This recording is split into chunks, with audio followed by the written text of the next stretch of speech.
Welcome, my name is Wendy Cato and today we're going to be talking about recognition of prior learning. Just a bit of history about me to start with. I've managed 3 registered training organisations. One has been an industry-based skills centre, one has been an enterprise training organisation and another has been a not-for-profit organisation. I am a former NARA auditor and I write clustered TAE materials, and I am a huge fan of recognition of prior learning.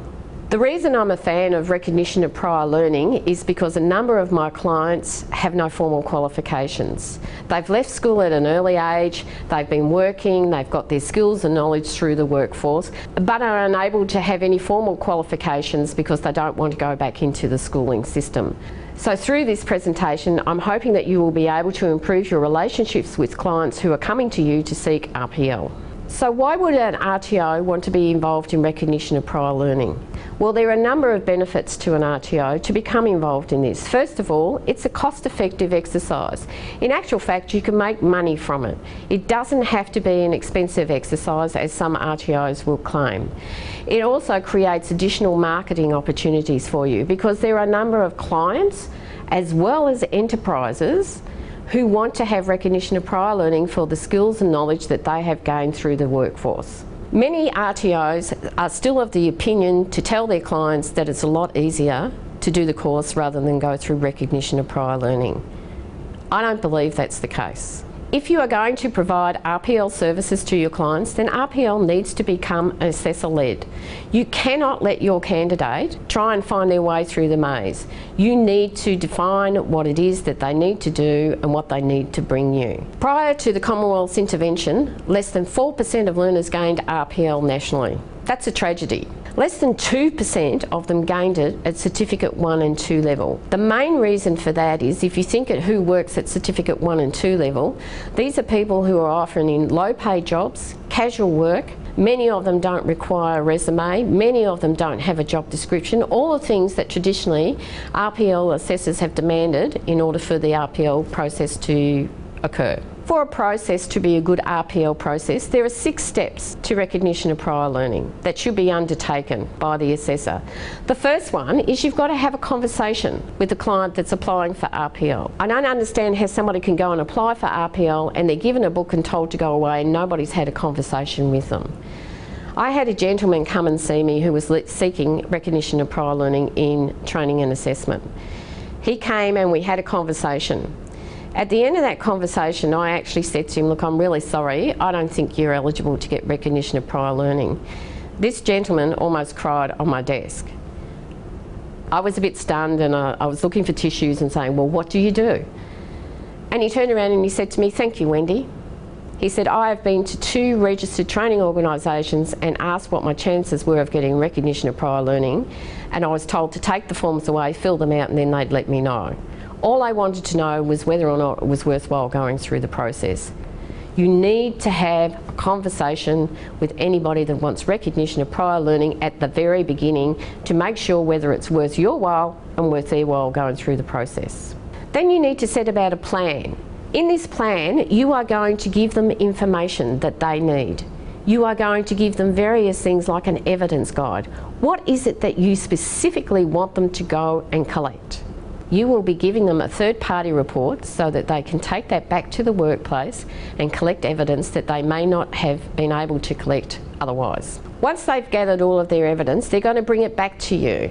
You may have been mentoring them through this process, so you'll have an idea of what they've already collected.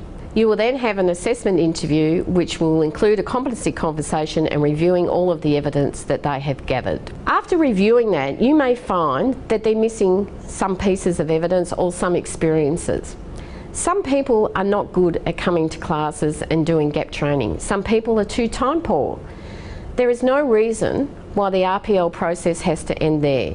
There is no reason why you can't set them a workplace project or something that they can do to generate their evidence so they can complete the requirements of the unit of competency that they're wishing to obtain. Then overall, the final process is that you have to review all of the evidence and make a judgment on whether or not this person is competent. RPL does not have to be a one-off process. Many people think that you either do RPL at the beginning of a course and that's it. So how do we make RPL a better process? First of all, we've got to get away from desk audits. This has been a process that has happened amongst a number of RTOs where you send your information in, they review it and then they get back to you. How do they know who you are? How do they know that that's your evidence if they've never had a conversation with you?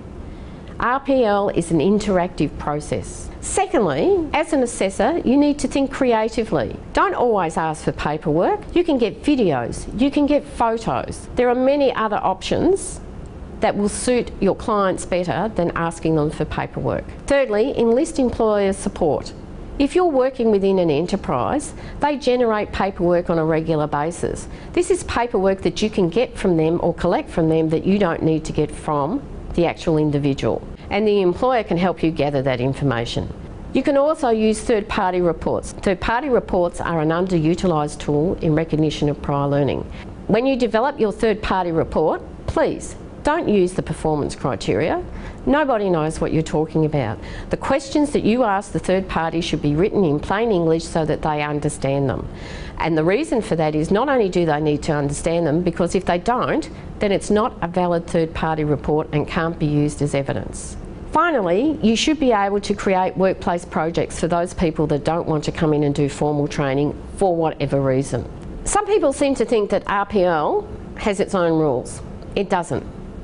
It is a form of assessment, and as such, it must abide by the rules of evidence.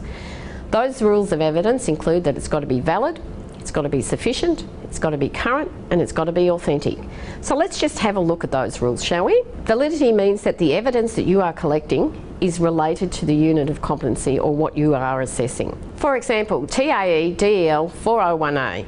Design and develop learning programs. The critical aspects of that unit of competency are that 2 learning plans have to be provided. So therefore, if you're doing an RPL process, you must cite 2 learning plans within that process, because that's what the critical aspects determine.